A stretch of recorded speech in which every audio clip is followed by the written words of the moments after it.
So I said last time, Socrates has this question for Thrasymachus. He's like, well, okay, well, what if those in charge are wrong about what's in their interest? You say justice is the interest of the stronger, the people who are in charge, the stronger, they make the rules and they try to fool the rest of us into following them to their advantage. Socrates says, well, what if those in charge are wrong about what's in their interests? And, last time it seemed to create this problem you guys might think are kind of technical. It's like, well, then you seem to have this contradiction in what, Thrasymachus says justice is. And that might seem a little quibbling, but I think there's something deep going on here with this idea that those in charge can be wrong about what's in their interest. And I think a lot of this is going to be that Socrates will say that tyrants and other unjust people actually are wrong about what is in their own best interest. But we'll take a minute to get there because there's another sort of detour Socrates makes that I think ultimately hooks up with this, but it's a little hard to maybe understand what's going on here. And that's this. Socrates says, he has all the stuff about justice and crafts. Well, where's he going with this? Basically, he says, well, you, Thrasymachus, you say justice is a craft, but crafts don't look like what your account of justice is. If justice really is a craft, as you, Thrasymachus, admit it is, it won't fit with your definition or account of justice, and that's a problem. Well, why not, and why are we supposed to care? So, I think the easiest way to explain this is to use some language that's not Socrates, some terminology that's not his, but I think actually does get at some of what he has in mind. And that's a term you might have seen from economics or, other places. You'll see this in game theory sometimes too. The idea of zero sum. And the amount of zero sum, the idea of zero sum is the amount of some good thing is fixed. One person doing well has to come at the expense of someone else. Games are like this, right? Like a lot of betting games, right? If we're playing poker or blackjack or otherwise gambling, you know, for you to gain money, someone else, maybe me, maybe somebody else, has to lose it, right? You can only get $50 if I lose that amount of money or other people playing lose amounts of money that add up to that, right? And we can only get money, we can only benefit if somebody else loses, right? That's the idea of a zero sum. The amount of whatever good thing you have in mind is fixed, and for one person to do better, somebody else has to do worse because there's only a set amount of it to go around. One person getting more means another gets less. Well, Socrates' point is that real crafts are not zero sum. Medicine or building or even something like cooking, it's not zero sum. Well, what do I mean by this? We'll think about it this way, right? You know, how does a doctor or a baker make money? If you go to the doctor and he knows what he's doing or she knows what she's doing, they will heal or at least treat whatever condition you have, and you are a lot better off than you were before you visited the doctor, right? In the same way, you know, if I say want a cake for my boy's birthday, but I don't want to make a cake, I go and buy one from the baker. We're all better off than we would have been before because it's probably a better cake than I would have made, and I don't have to use time on it, right? By using their skill, the baker or the doctor or the builder actually creates more of this good thing. If it's health or cakes or a deck on your house or whatever. Well, and how do they profit? Well, they profit because we pay them or we, exchange in some way for whatever good thing they've created. I pay the doctor or I pay the baker but I'm still better off than I was because through their skill, they have created more of this good thing. For the doctor to do well, or the baker to do well, or the carpenter to do well, I don't have to do badly because their craft creates more of the good thing. I can give them money and they end up better off than before. And we're all better off because I get something I value more because they've used their knowledge to create something good and valuable that I want.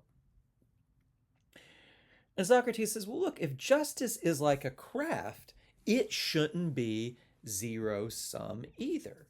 It ought to be the kind of thing, if people practice justice and do it well, they create more of the good thing, the good life, cooperation that we all have, so they can do better without making anyone else worse. And I mean, again, this is not silly or implausible, right? Imagine a society that had no rules of justice or morality. What would it look like?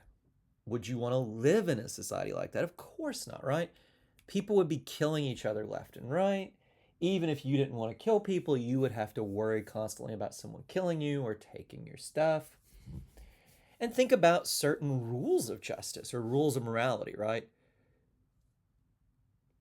Is a society going to function better, be better for everyone if we have certain rules about, say, not lying or respecting people's property or not killing, right? We will all be better off because we can cooperate in a way if we have these rules than if we didn't. So Socrates is saying, well, justice is actually not zero sum. Justice makes everyone better off.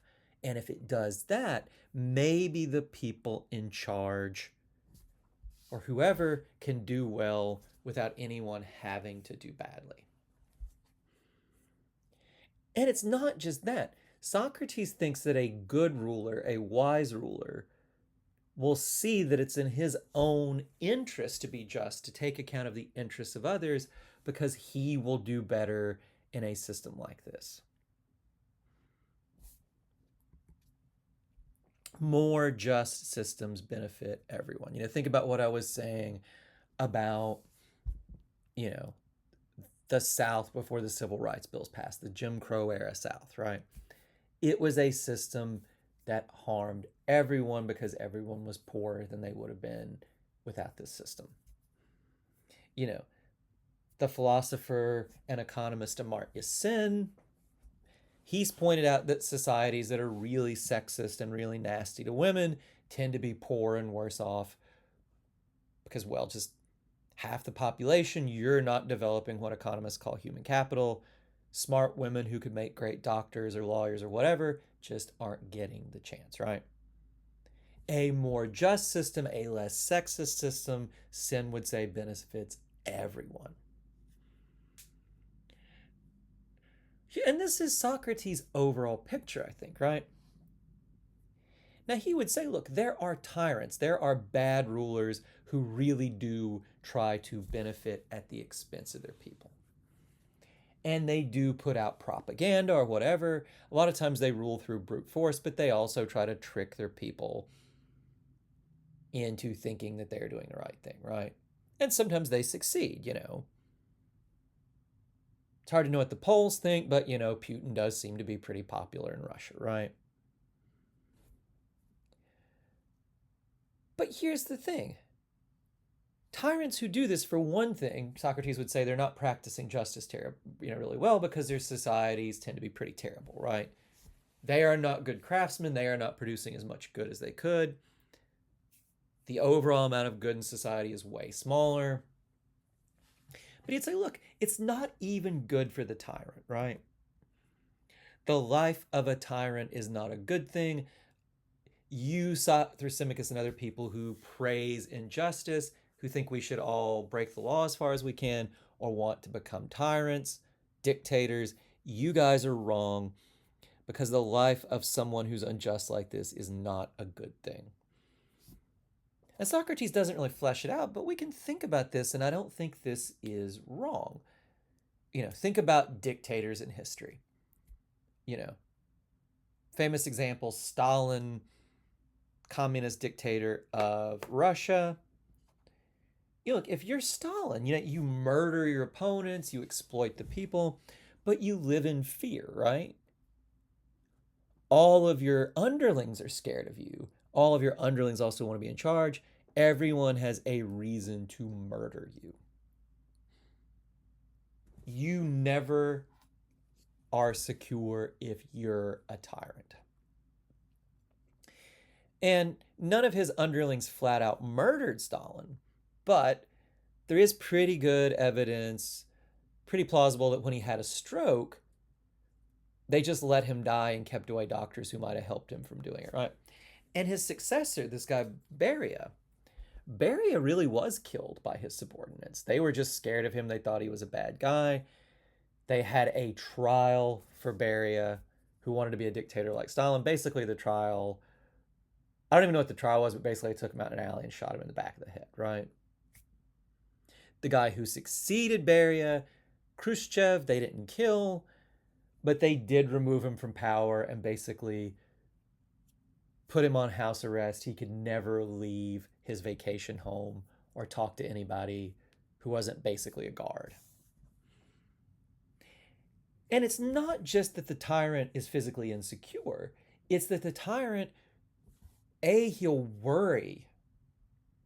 If he is a successful tyrant, he will worry constantly about people killing him. If he's not, he wants power and he'll be unhappy without it. Like even Khrushchev, who you might think, well, okay, pretty decent retirement. You just have to spend, your old age at your retirement home. But Khrushchev was the kind of guy who wanted to be in charge. He wanted to be in power. They asked Khrushchev's grandson, one of the people who was allowed to see him. It's like, well, what is he doing, at his vacation home, his dacha? And his answer was Grandpa cries a lot, right? This is Socrates' answer, right? The tyrant, or the kind of person who wants to be a tyrant, will not have a good life. If he succeeds, because him doing well comes at the expense of everyone else, they will have no reason not to want, if they see through it, they'll want to kill him, when justice really is what you say it is, Thrasymachus. Yes, it's like that in those cases. In those cases, everybody will have every reason to kill the tyrant or dictator, and he will live a life of fear. If he doesn't become a tyrant, he will be unhappy because he doesn't have the power he wants. Or if he's one of the lucky few, like Khrushchev, who's taken out of power without being murdered, right? Roman emperors back this up. They think roughly half of them died a violent death, right? And that number is probably way low because there were probably more than a few who were poisoned that nobody really caught that they were poisoned, right? So being a tyrant is not a good life, Socrates says. Socrates will say, well, look, what justice really is, what morality really is a system that might be for the benefit of everyone. And a good ruler can benefit both himself and his population, his people, without having to exploit them, because he creates more of this good thing. He can have more of it without taking any from the people. Now, Socrates works this theory out in a lot more detail. What a good ruler is, what justice is. Plato works it out, using Socrates as a sort of mouthpiece in the Republic. The way Plato fills in the details has not convinced many people. His own account of justice might have some problems, but I do think he does a very good job of rebutting these skeptical claims that Thrasymachus makes. Well, why read this? What can we learn from it? That's what I'll talk about in the next lecture to sort of sum up.